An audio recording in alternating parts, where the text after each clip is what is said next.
Well, here we are. Here we are. Are we recording? Yeah, I've been recording this whole time. All right. I'm real good at that. Just let it loose. Yeah, I know. You caught me off guard last time.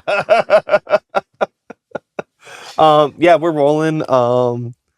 It is episode 3. Episode 3. Here.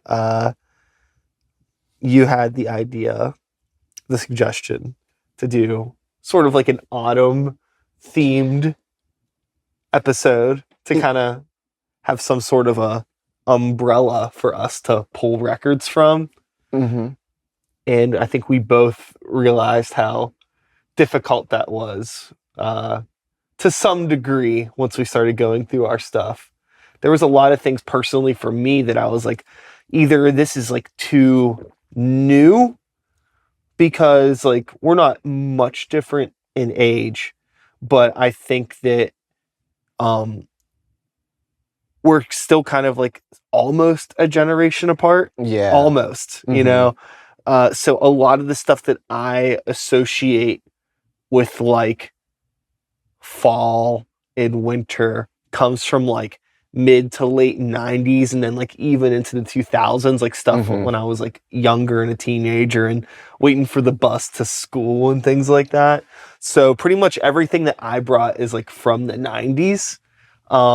I couldn't think of anything 80s outside of the more campy, King Diamond-y, almost Halloween related autumn type stuff. And when you said autumn, I felt like you were thinking more of like, you know, leaves on the trees, moody, kind of doomy type stuff. And it was like, okay, well, are we just all gonna show up with a stack of Candlemass records? Well, you know, that's in my stack for sure. And I had to fight the urge because it was, you know, typo negative, which is so kind of overdone that's in my for stack, that kind of theme. But yeah, but it's perfect.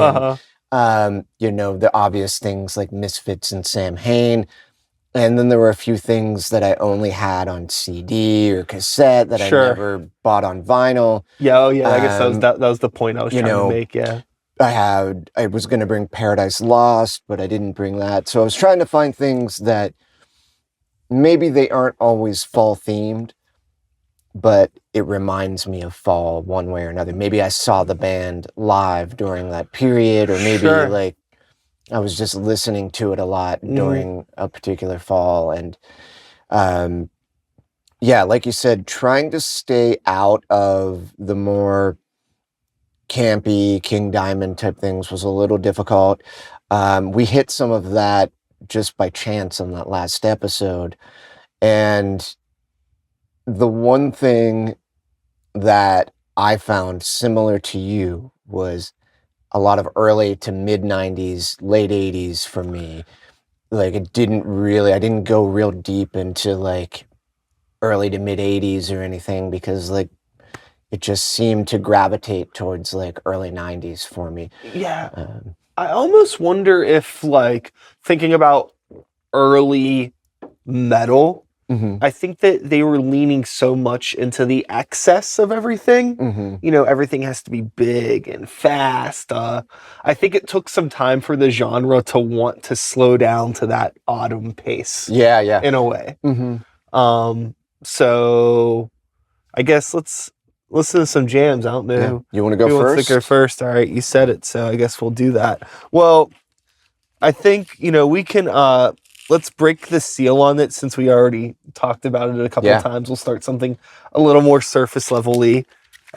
It's typo perfect. negative, October Rust. It's a very obvious pick, and there's a lot of great classic songs on here. That's my favorite record by them. But I'm going to actually go with probably one of my personal favorites on this record that I think is one that is a little bit lesser talked about than some of the other songs on this. And the funny thing is that it's pretty much in a lot of ways a Christmas song. Okay. I'm talking about Red Water. Yeah.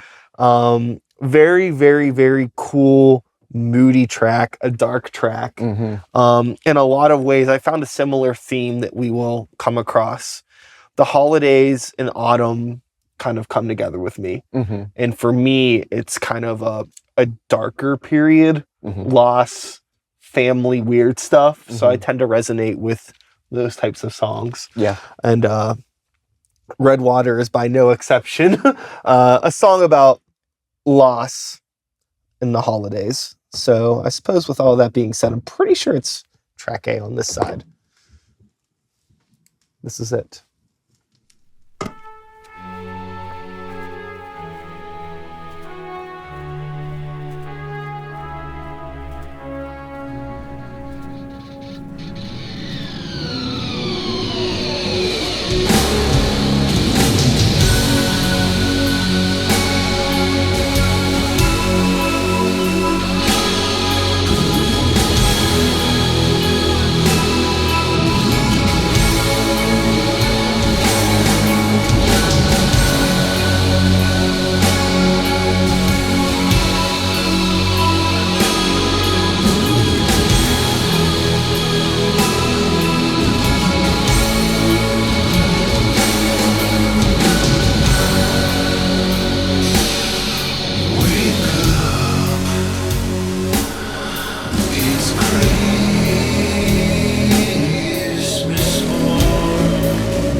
right into the next song. In their traditional fashion of just not seeming to care, but also caring. Yeah. Apparently a lot.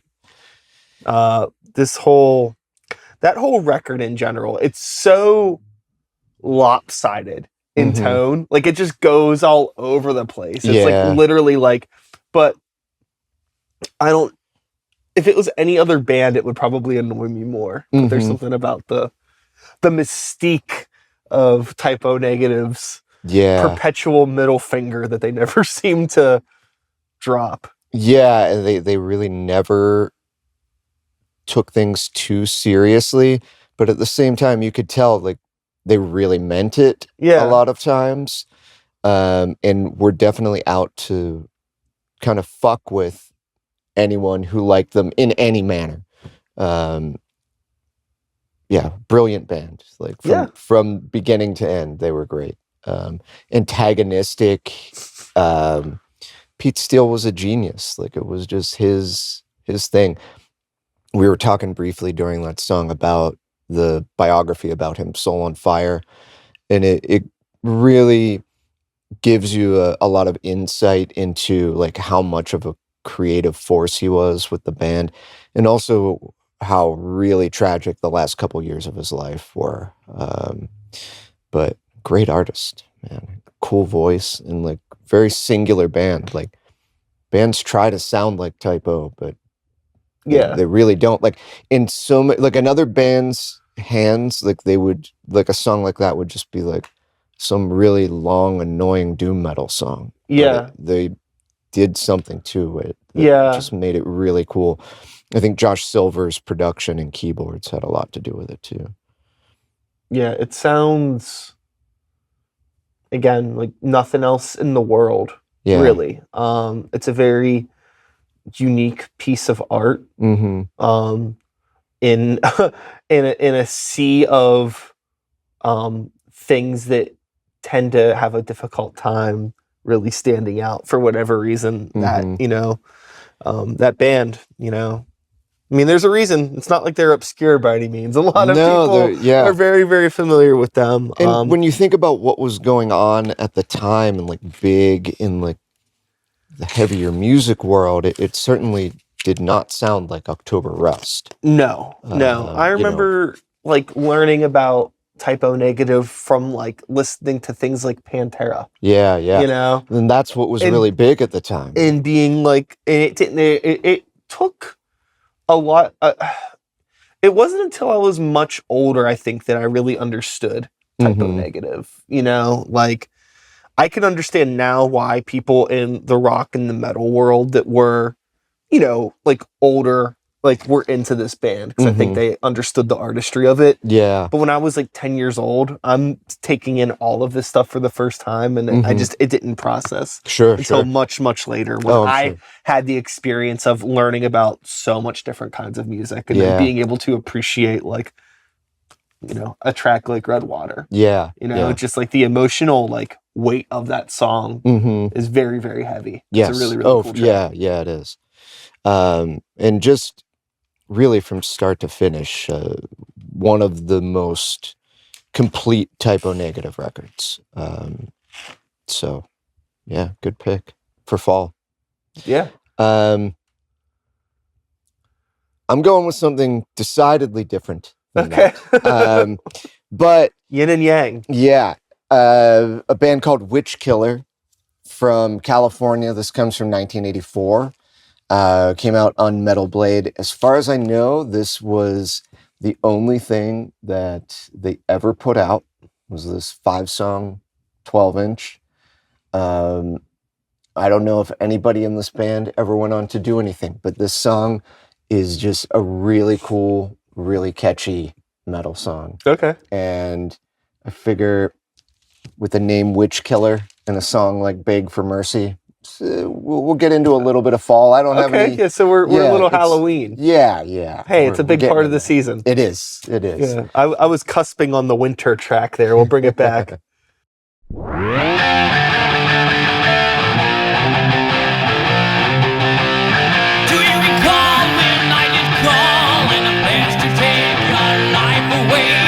Shrinking mind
Oh, I thought there was going to be one more like.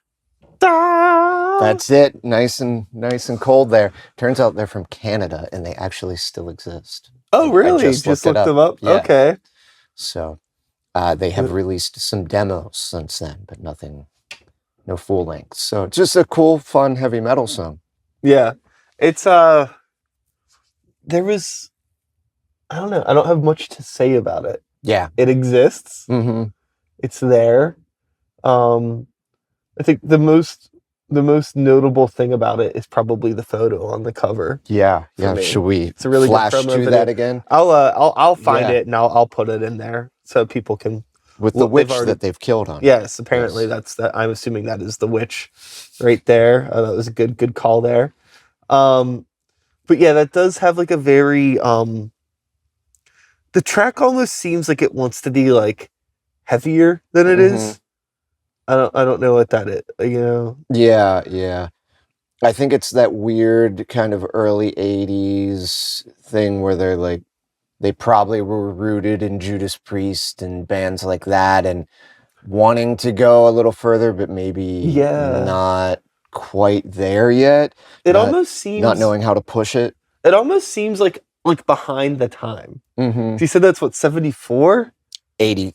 Or 84. 84, yeah. 84, it's not 74. So 84. I mean, Slayer is already out by then, and Metallica, and Exciter. Yeah. So, yeah, it's sort of like an interesting little kind of obscure nugget, I guess. Yeah, totally. You know, I don't know much about them, like I said. Yeah. Yeah. Okay, so I'm not too sure what direction I want to go in from here. I already had briefly mentioned that everything that I brought is pretty fucking long in lengthwise. And also everything is 90s and reasonably surface level, but I'll go with something that is not super duper surface level. A little bit of Rotting Christ. Oh, nice. Yeah. Dead Poem. This is 97 Rotting Christ. Okay. This is them in what I would consider them trying to do more of the kind of like goth metal sort of thing, transitioning out of the black metal sort of stuff. I guess there's elements of that because the vocalist didn't want to bother learning how to sing. Okay. But aside from that, it is definitely way more of definitely like a goth metal sort of thing. And we'll just start with the title track on this, which I can never remember the name of, A Sorrowful Farewell. Okay. But yes, this is a very, very autumn record for me. This is definitely in the Discman walking to the bus stop in high school sort of record for me. So it definitely holds a spot in my brain. Yeah. And it definitely has the sound of just like, I don't know. I almost feel like all these records that I brought are probably more winter. Sure. Winter in nature, but I had a similar kind of issue trying to pull some records for this. Well, regardless, here we are.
I dug that. It's a cool song. Yeah. It's a cool record. Very, very. If you like that track, the whole record is pretty much like that. Just super moody, slow. Goth rock, goth metal, kind of doom inspired, for sure. And but I think like an interesting transitional record for them. I think amongst people that are Rotting Christ fans, I don't know where this record exists in the in the lexicon of popularity. This is like one of those, like, I remember buying this CD in high school mainly just based off of the band name and it being something I was kind of familiar with. Sure. And aside from this and a couple of the earlier records that I ended up going back to listen to at an older age, I never really kept up with them. And this is just like a weird time and place thing for me where it's this a record cool just kind of hit. There's like some really cool, like, abrupt changes, and like you said, it was just like really kind of dark and heavy. And when I looked at the liner notes, it's produced by one of the guys in the band, Samael. And I was like, yeah, that pretty much makes sense that this would be produced by somebody in that band. Again, not a band I've paid much attention to. I've heard them. I like some of the earlier material, particularly, that I've heard. I've just never given them a lot of time, but I kind of want to go and listen to that full record. Yeah. It's a good time of year for it. Yeah, it is. So I just pulled out the second full-length record from Cathedral, The Ethereal Mirror. And this is one that I do have some fond memories of with one of my friends. Like, he was really into this, and I was not as quickly sold on it. But definitely a bit of a fall vibe, very heavy record. And I figured we'll listen to the song Midnight Mountain. I figured that was fall, kind of Halloween-ish, at least. So. This is another band that has escaped me throughout the majority of my life. They've got some moments that I enjoy quite a bit.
That was pretty unexpected.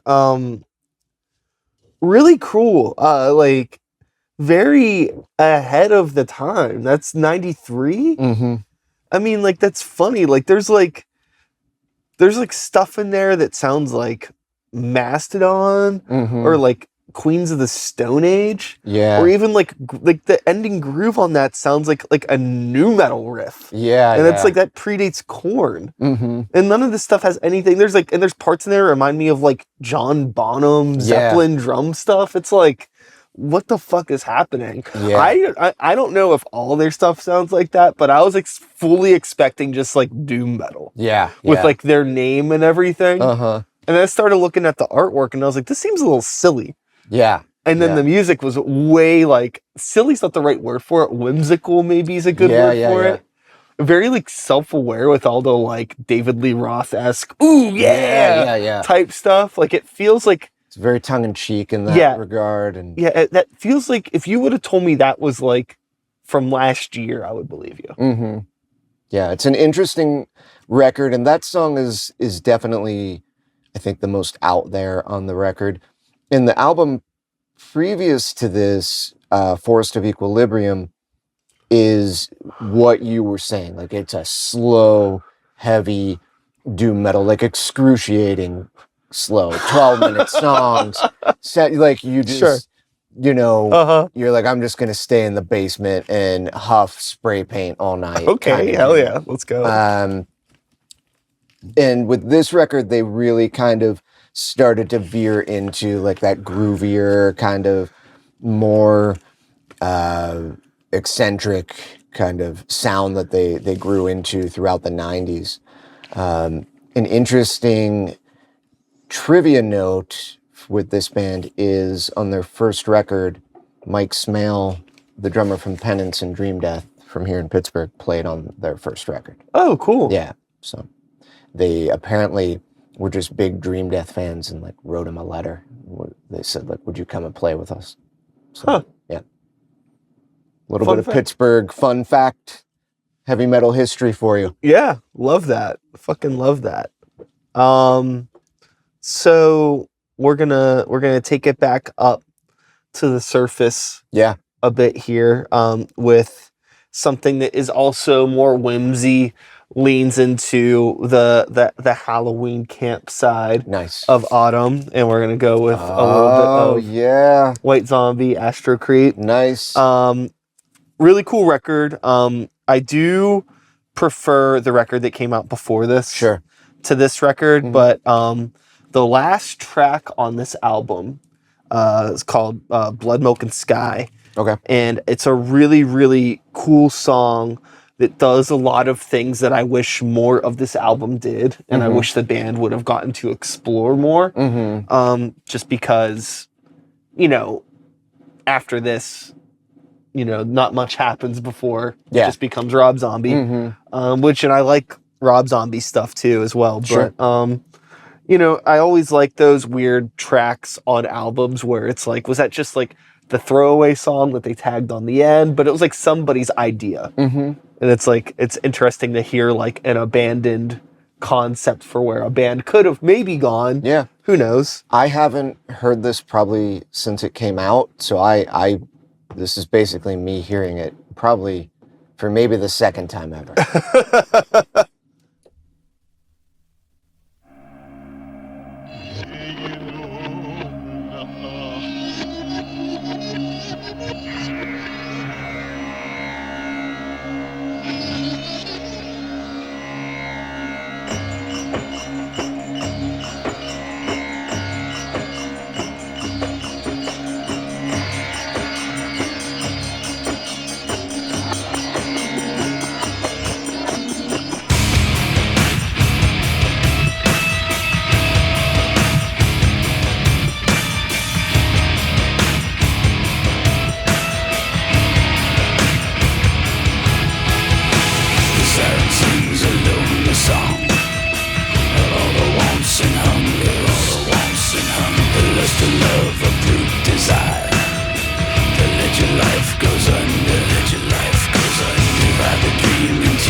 I like this album quite a bit. I really like the production on this album a lot. I think it was definitely way, way, way ahead of the curve and definitely a game changer for just like rock production, industrial rock, that sort of stuff, which is a huge influence on me in my personal musical endeavors. But yeah, I mean, definitely spooky and autumny and fall-y to me. Yeah, it's great for that, and that was a super cool song. And like you said, it doesn't sound like anything else on that record or anything else that they really ever did, for that matter. And yeah, what makes it is like all those samples or synths that they use underneath that riff. It's a little really bit really cool. It's a little bit more like vampire movie and a little less strip club. Yes. Yeah. Maybe vampire strip club. Yes. In a basement somewhere. Yeah. Very dimly lit. Yeah. Yeah. Oh, yeah, I'm seeing it now, for sure. I'm going to go into something that I definitely have memories of them playing Pittsburgh in the fall. This came out like late summer, I think. Listening to this record around that time with a couple of my friends. This is from the second album by Amorphous from Finland. The album's called Tales from the Thousand Lakes. And this song like has like some real prominent kind of like almost 70s styled organ in it, keyboard. You can tell that they were really like trying to break out of being a death metal band and kind of succeeding. And also, there's some things on this record, in retrospect, that they don't succeed that much at. But it's definitely a really cool kind of progression for that band and just for death metal in general at that time, like 93, 94. Yeah, I remember this was a CD that I bought in high school, and I probably haven't listened to this album since high school. Okay.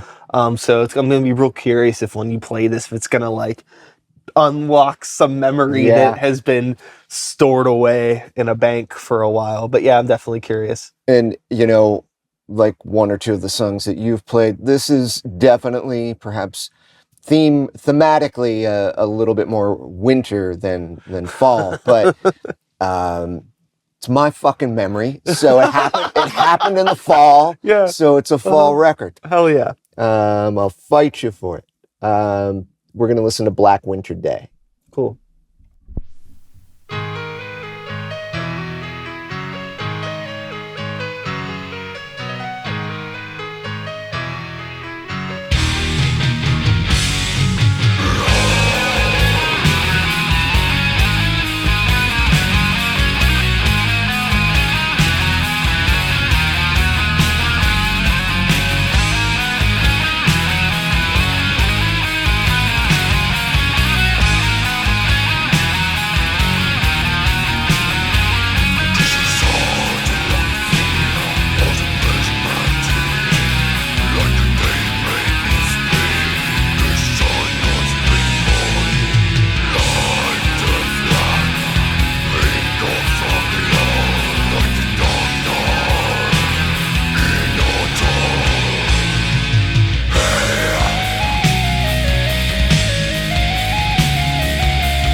Yeah, so that one, that's where they really started to lean towards more being a little bit more progressive, a little more doom metal.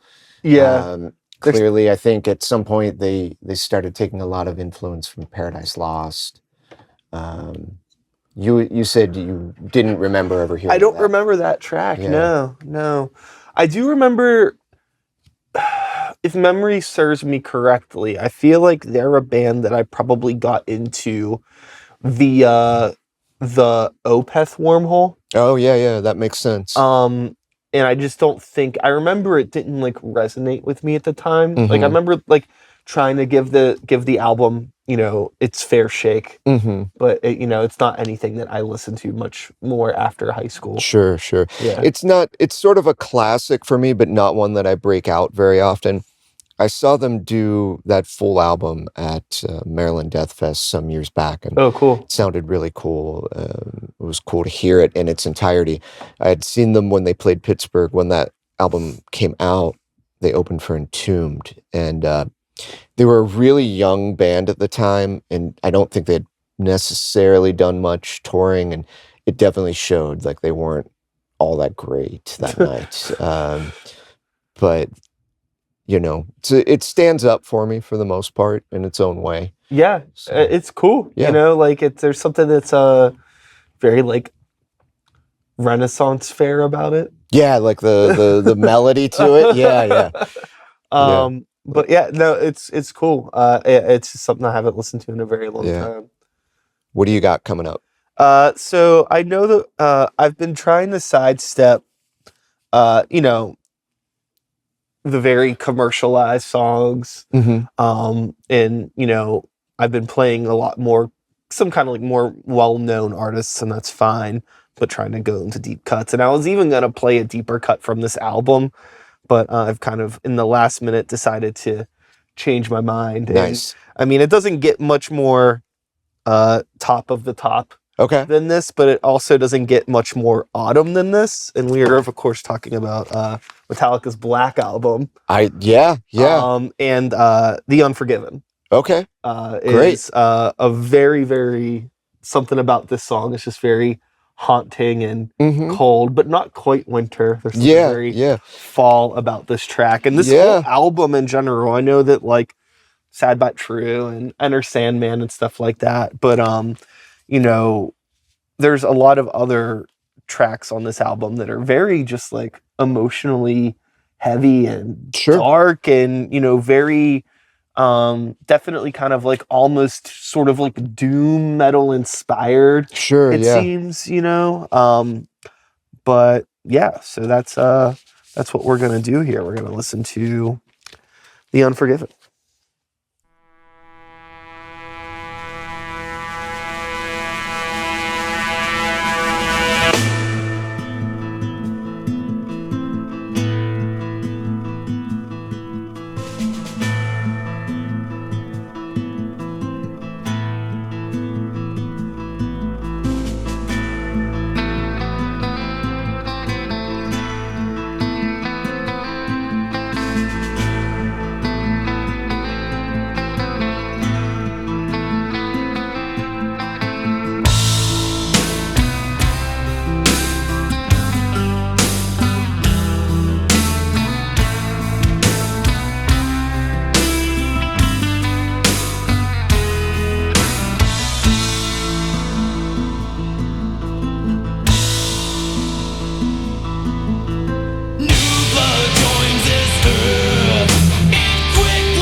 Shine, doing what I've shown.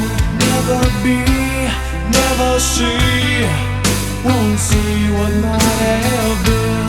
What I felt, what I've known, never shine doing what I've shown.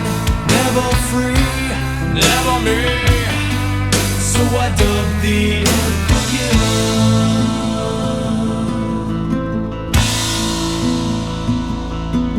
They dedicate their lives to running all of his. He tries to please them all, this bitter man he is. Throughout his life the same, he's battled constantly. This fight he cannot win. A tired man they see no longer cares. The old man they prepares to die regretfully. That old man here is me. What I felt, what I've known, never shine doing what I've shown. Never be, never see, won't see what might have been. What I felt, what I've known, never shine doing what I've shown. Never free, never me, so I dug the unforgiven.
What I felt, what I've known, never shine doing what I've shown. Never be, never see, won't see what might have been. What I felt, what I've known, never shine doing what I've shown. Never free, never me, so I dug the unforgiven.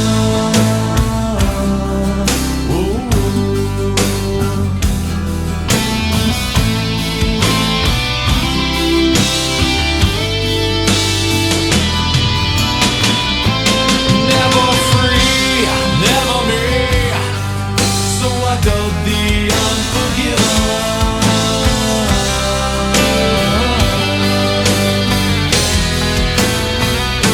You labeled me, I label you, so I dug the unforgiven.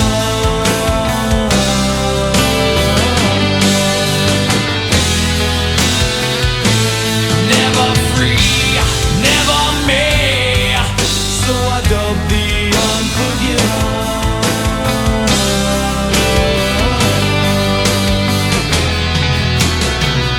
You labeled me, I label you, so I dug the unforgiven.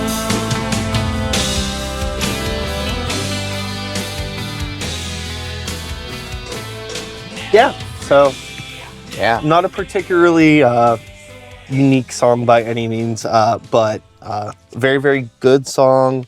A song that definitely reminds me of those colder times of the year, especially the music video is very haunting. And definitely has a burned place in my brain. But yeah, you know, Metallica. What is there to say? Yeah, I mean, I can't add anything that hasn't already been said by people far smarter than me about that. I mean, my personal memory is very similar that it's like that record came out in August 91 and, you know, clearly 30 years later, 30 plus years later, it's still controversial. But it was that song and the other singles during the fall of 91, winter 92, like that you couldn't escape them. You still can't escape them. Yeah. They're everywhere. But yeah, that's a cool one. Should we get into this next one? Yeah. I can't say anything more about Metallica. Yeah, I have nothing else really more to say about Metallica other than like, I mean, I just think that the post Puppets era gets a lot of hate. Mm-hmm. I know Injustice for All has its fan base. Yeah. But it kind of gets left in the middle sometimes because there's a lot of people too that I think, like, starting with Black Album, prefer that sort of load, reload era of Metallica. I mean, they're completely different generations. Yeah, for sure. But, you know, I was in the middle of all of it. Mm-hmm. I even think Load's a cool album. There's good songs on it. I have that record. I don't hate it. Like, there's some, the second song, is it 2x4 maybe? I'm not sure off the top of my head, but yeah. I like that song a lot. So, yeah, it's cool. I mean, I don't hate anything that Metallica's done. So, but I know there are people who like won't listen to anything after Injustice for All. Like, have never heard anything. It's interesting. I feel like the power of a band name, the weight that carries, right? Yeah. Like, I think that a lot of people that might not like Load era Metallica, if it was a different band that put out that album, that they might be like, oh, this is a really great hard rock album. Yeah. But because it's fucking Metallica, it just has this the bar is set impossibly high. Mm-hmm. You know? And I actually nothing else is ever gonna be Ride the Lightning. It's okay. We just let it go. Exactly. And I kind of applaud the fact that they experimented, you know, with Load and Reload particular. Maybe it wasn't always successful, but I think I'm into when bands experiment. You know, David Bowie's one of my favorite artists ever, and you never knew what he was going to do. So I kind of like that about that era of Metallica. Yeah. Maybe they weren't the best Southern rock band, but it was a challenging time, I think, for all of the metal bands. You know, in a post Nirvana world. I mean, fuck, I know that we've talked about like what Maiden was doing post Dickinson. Yeah. And this is the same era, you know, like, and like what other bands that were adjacent to that, like Megadeth started getting into some weirdo shit. Yeah, when, for sure. And Testament was doing more like, you know, trying to be a death metal band and failing at that for sure. And everybody was either going like one way or the other. It's just. Yeah. Then it was weird in the mid 90s for metal. It was like you could do anything but be what you were in the 80s. Yeah. Very true. Yeah. Like you could try and get heavier and be like Pantera or death metal, or you could like get more commercial and, you know, I don't know if you ever heard Exodus, Force of Habit, where they like tried to get like a little more accessible. Yeah, it didn't work. Like they just sound like they're not into it at all. It just, you know, like, what? That might be a fun theme for an episode. I like that idea. Yeah, like bands that change one way or another. Yeah, great idea. Yeah, that's fun. I know. I definitely probably have some weirdo records. I'll have to look through, but yeah, I think anyways. Yeah, that's a good one. Okay. All right. Let's move forward. Kiss, another huge band, but a great Halloween fall band. Slightly less appreciated record. This is Creatures of the Night, and we're going to listen to the song Creatures of the Night.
I think about how difficult it must have been for Kiss to maintain relevancy, because I feel like they really skated by on like those first 5 years. Yeah. Just being like, teenage boys, kind of like just like rock and roll, but then like your fan base grows up. Mm-hmm. And not only is your fan base growing up, but music is changing. Mm-hmm. So like, and watching how they tried to pivot with like the mainstream and maintain a fan base, and obviously at work they're still fucking doing it. Yeah. They did well enough for themselves throughout the 80s, definitely. Yeah, for sure. But as we were discussing, last makeup album, interesting to hear. And I definitely have like I think I like Kiss more than I realize sometimes. I don't really, I maybe have a couple Kiss records, but anytime I like see one, I never like buy it, Mm-hmm. I didn't really care much about it when I was growing up, but like definitely solid songs. Yeah. I think of note for this is it's the first album with Eric Carr on drums. Definitely a massive drum sound on that. And although Ace Frehley is listed as a member, Vinnie Vincent played on the record. So it was really when things started to shift for Kiss. And they were coming off of, like you said, sort of trying to adapt to what was changing in their fan base and music world, in the music world at large, because they had put out like Music from the Elder. I don't know if you ever heard that record. It doesn't, it's super weird. It's supposed to be some kind of concept record. It does not sound like a Kiss record. What's the cover look like? Oh, jeez. We'll have to bring it up and I'll put it in there. Yeah, I'll have to look it up, because that's the other thing too, is like a lot of times when you're like digging through records, like it's not uncommon to come across like a whole bin of Kiss records. Yeah. But they have such a dense discography, and I'm just like, I don't know what half of these fucking records are. Yeah. The other thing about it is there's never a sense of urgency for me to grab a Kiss record, because there's 5 million of every single one, and like I can go to any record store anytime and they're probably going to have at least a couple Kiss records. I have never seen this before. Yeah. This Unmasked, or the Music from the Elder. Yeah. Yeah, and they had the album Unmasked too, which was super strange for them. What the fuck? Huh. I've never. I feel like I've seen this unmasked art before, but also it kind of looks very like Frank Zappa-y. So, but interesting. Where are we going next? I guess it is my turn. Jesus Christ. Okay, so we're gonna go with probably the newest song. Okay. And we're clocking just in at the end of the 90s here in 1999, with a band that I probably associate with fall and winter more than anything personally, from my personal experience, and that's Catatonia. Yeah, perfect.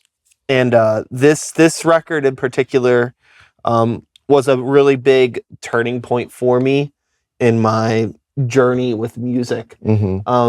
Definitely one of those, like, picked it up on a whim because like I had heard the name before, and I heard they were a death metal band, and at one point in time they were some sort of shape of a death metal band, but this record is definitely not a death metal record by any means. And it was very much like not what I was expecting or what I wanted to hear the day that I got it.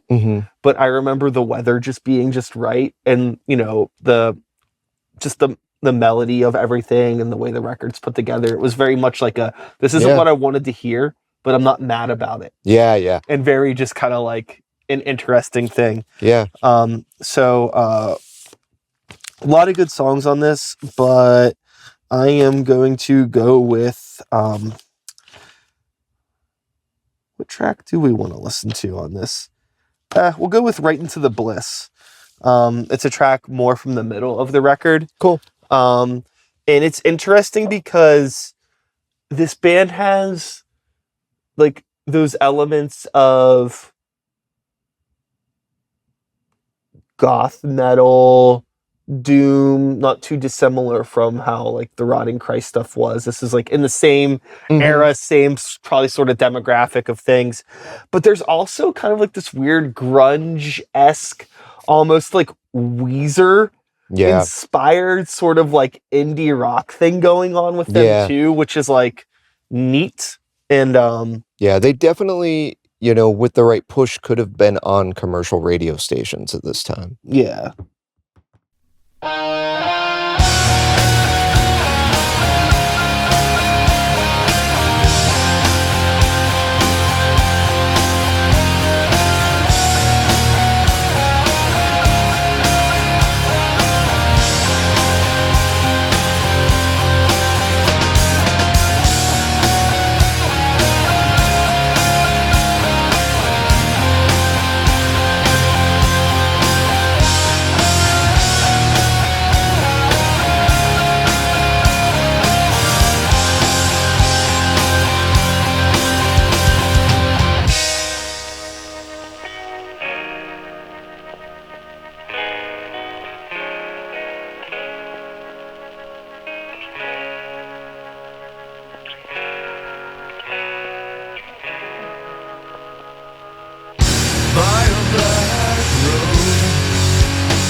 Catatonia.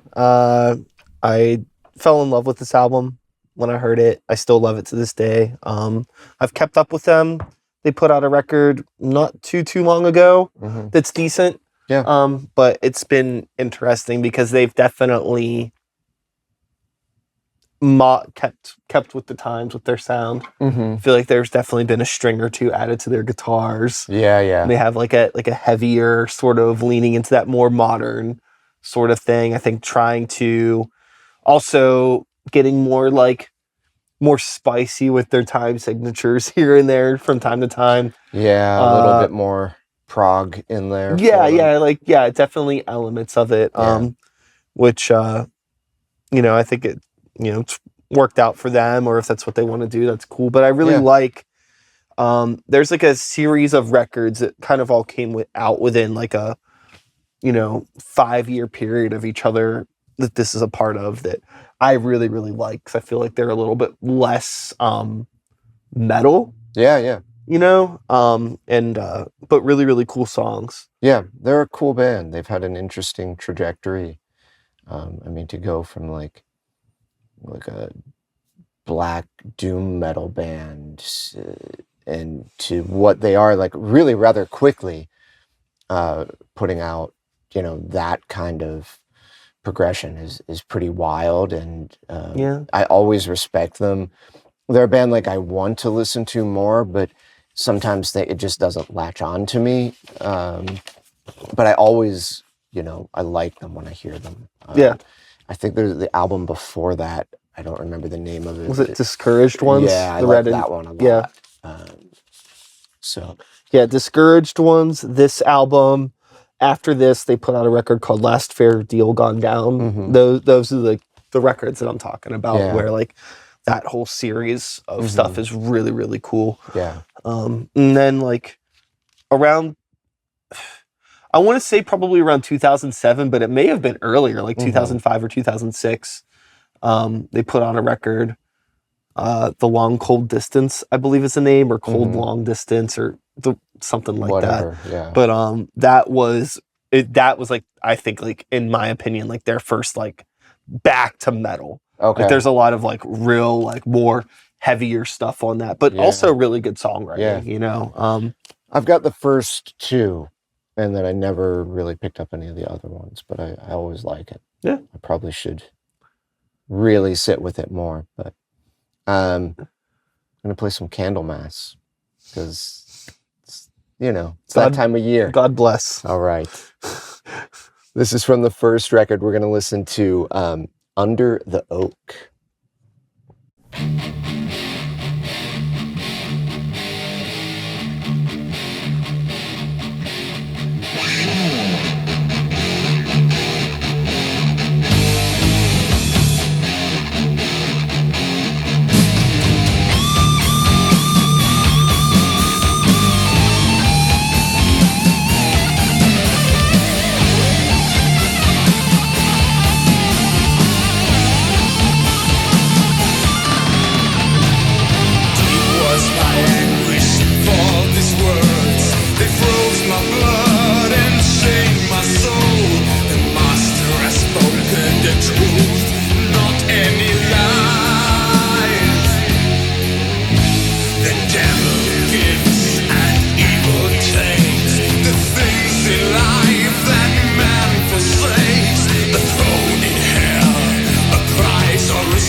There you are.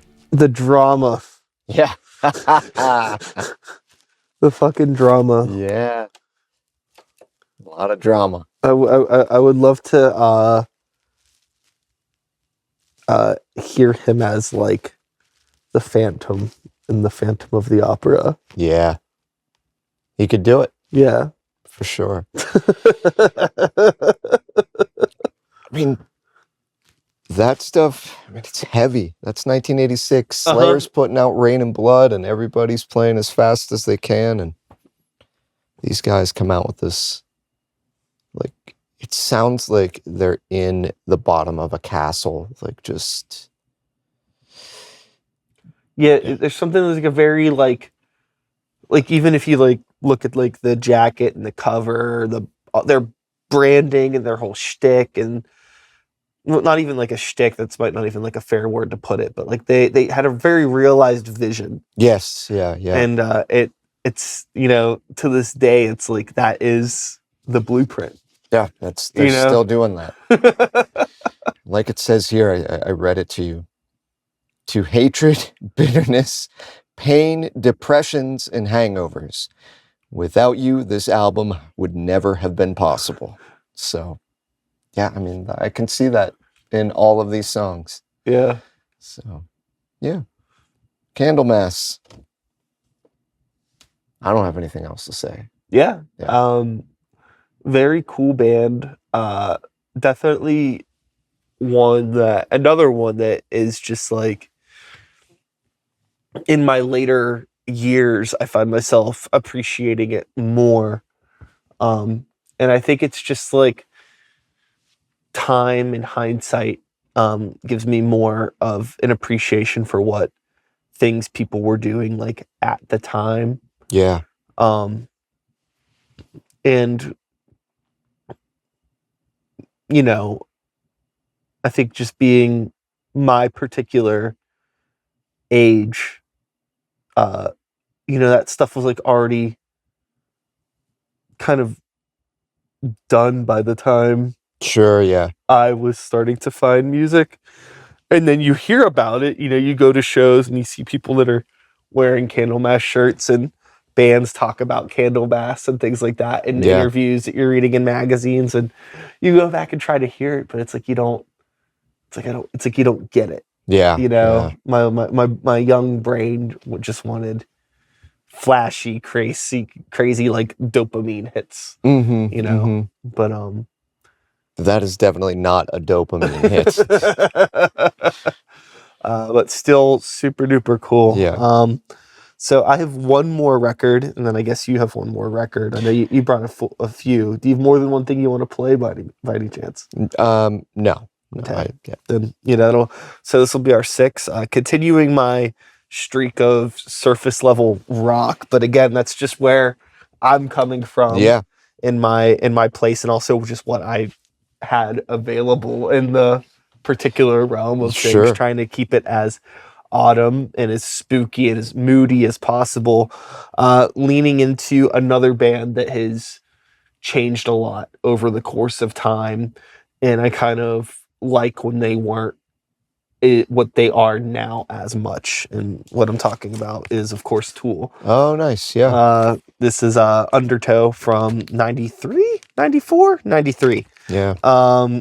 And I wanted to play a track called Flood off of this album. Another one of those sort of, I guess, more deep cut-y songs that is like not, it's definitely a Tool song, but it's not like, I think, what most people think of when they think of like Tool nowadays. Yeah, this album, they hadn't quite evolved into what they are right now. Yeah, they're still songs. Yeah, on this record. Not saying that what they do now isn't music, but it's a little less indulgent. Sure, I suppose. But I mean, with that being said, this song is almost 8 minutes long. So okay, hey, it is still Tool. Yep.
This changes everything.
Tool, Flood. Yeah, there it is.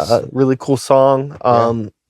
Cool record. I mean, people know Tool, but I do think that like as more and more time goes on, I definitely feel like a lot of the earlier stuff, aside from like, you know, the radio hits, definitely kind of have been lost to time in a lot of ways. Yeah. I'm sure they're not playing this shit live anymore. I'm sure they're, you know, all of the stuff where it's like the very bass melody driven sort of weird time signature sort of stuff that they're into now. Yeah. Like I said, beyond that record, I really haven't heard anything other than some of the singles. Maybe here and there I'll hear a song if someone puts something on, but I'm unfamiliar with the later material other than to know like it's considerably more prog rock. Yes. Yeah. But that's cool. I mean, those guys can play, no joke. So sometime I'll tell my Tool story on the on this podcast. Not now though. Tool's definitely an anomaly in the aspect that like how many bands get. Because I mean, like musically, they got more weird. Yeah. Musically, they got less accessible, I think. And they got more popular. Exactly. Yeah. Yeah, it's wild. Not many bands have that trajectory. I mean, like, you look at, like, Genesis from the 70s, and it's all, like, super complex, 17-minute songs, but then no one really knew that. It was when they did Invisible Touch that people figured out who they were. So, yeah, I can't think of any rock band that is as complex and sort of music driven as they are, that's as popular as they are. Like maybe Mastodon, but they're not quite at Tool's level as far as I know. No. And they're also not as weird. Yeah, true. You know, musical for sure. But I mean, just like really good. I mean, there's a really good metal band. Yeah. You know. Yeah. Should we go to the next one? Let's All go. right. We're done after this? We're done after this. This is it. So you're sending us out. I'm sending us out. I first learned about this record, it was fall of 94, I believe. A friend of mine said, "Oh my God, I got this new record by this band Mayhem. The music's really cool. The vocals are so fucking weird." And I was like, "Oh, I'll have to hear it." I heard it, and he was right. I mean, the vocals were super weird. It took me a long time to appreciate this band and this record in particular, because Attila's vocals are very strange, particularly if you've never heard them before. Like I've grown used to them. I can see sort of reference points for them now. But we're gonna do the song Funeral Fog. I always really liked the song, and like before I had like a dubbed copy of it. That was how I first heard it on cassette. And I didn't know that could never understand anything he was saying, no lyric sheet. And I just thought he was like randomly yelling fuck at times, but he's actually saying fog, I think. But it's so much better to think he's just yelling fuck. So yeah, we're going to listen to Funeral Fog. This is definitely a sort of winter vibe again, but a dark vibe. Could be maybe late autumn. So mayhem.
I don't know what to say.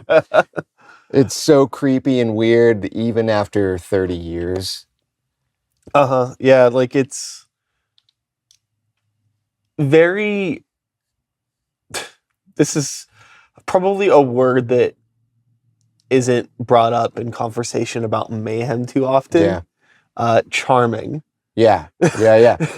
Is what comes to mind when I hear it now. Mhm. There's just something very pure about it, in the sense that, you know, the production is what it is.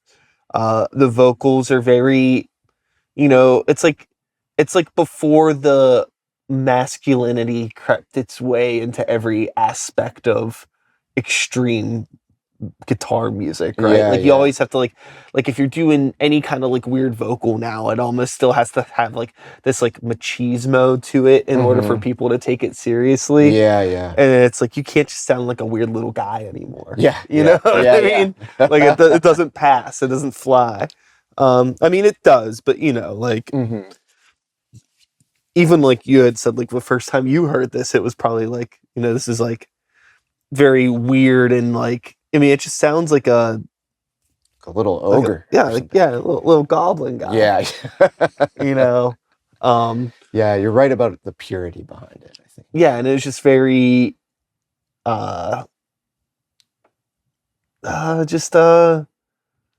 mean, it is what it is, and there's a lot of like really cool parts in there. Again, they're another like blueprint band for sure. Yeah. There's still people you know, trying to do that and recapture that in their own way. Yeah. And some people are doing it, you know, for sure.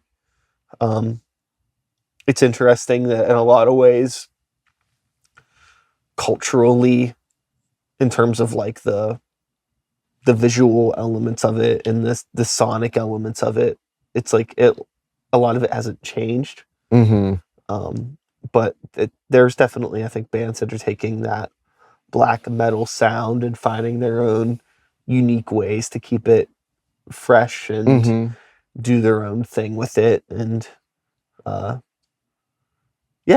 definitely very, very winter vibes. Yeah. I will say I definitely had an Emperor record in my hand earlier today that I had considered bringing, but I did not. I passed on it. Yeah, similar kind of feel to things. I think it's a record that I definitely associate with this time of year, as well as like well into January and February when it's freezing cold. Yeah, it stands up though somehow. Like I don't know that I would have predicted 30 years later that I would think, oh, this is still a good solid record, and it's for what it is, the intent behind it and the purity of keeping it dark and keeping it non-commercial in the face of, you know, like what was coming up and popular at that time in the underground, with like Napalm Death being a band like that, you know, in comparison is very, very accessible to that. Production wise, and, you know, Entombed or something, Morbid Angel. Like this is definitely stripped raw of anything that those bands had. And I think it's darker for it. Yeah. So. Yeah, there's something about that, like, DIY aesthetic that makes you feel like you're in on something special. Yeah. It makes you feel like maybe you're even like listening to something that like you shouldn't. Not that you shouldn't, but like you know, like you're not going to hear this on the radio. It doesn't sound like the music on the radio. This sounds like, you know, like there's something very like dungeon-esque about this. Yeah, there's for something sure. very like, you know, you're it's painting a unique picture, you know, where unlike you know, like Typo Negative or White Zombie or Metallica, you know, some of these other bands that we've listened to today, where you have like a very kind of like commercialized MTV music video sort of moment burned in your brain for all of those bands. A lot of your first exposure to those bands is through mainstream elements. But the first time somebody tells you about like Mayhem, it's like, like somebody being like, dude, I just found this CD and it's fucked up. Yeah. I remember there's this dude that was a little bit older that lived in my neighborhood, and I can't remember his name, but no, he never talked to anybody. Yeah. He was always walking around, and I remember like you could tell that he liked metal, but I could never like tell what any of his fucking shirts were. And one day he was walking past me and I saw he had an Emperor shirt on. And it was the first time he was wearing a shirt with a logo that I could read enough that I was like, I gotta figure out what the fuck this dude's listening to. Yeah, yeah. You know what I mean? Then that's how I found out about Emperor. Yeah. From this fucking, I love it. This old freak. Yeah. You know, that like, I mean, he probably wasn't even that old. He was probably like 19, but I was like 14. You know? So I was just like, who's that guy? Seemed dangerous. Just like an Emperor shirt and camo pants. Oh, of course. Boots, shaved head. Really, really like a real, I mean, real intimidating looking fella. Yeah. For sure. But I mean, that was how I found out about Emperor. Yeah. Yeah. In the Nightshade Eclipse. Yeah. Cool Classic stuff. Yeah. And really, really weird. Especially for at the time, like, that was like, I mean, I think I'd had exposure to other heavy things, but there was just like culturally something different about that. Yeah, like I had heard bands like Bathory, Venom, Celtic Frost, Deceased, but also like Impaled Nazarene, and Beharit. And those bands like were pretty wild, but it wasn't until like Mayhem and Emperor where I think it was like very distilled. Where I almost like as someone who was raised in a very devoutly Catholic home, like oh wow, something like this.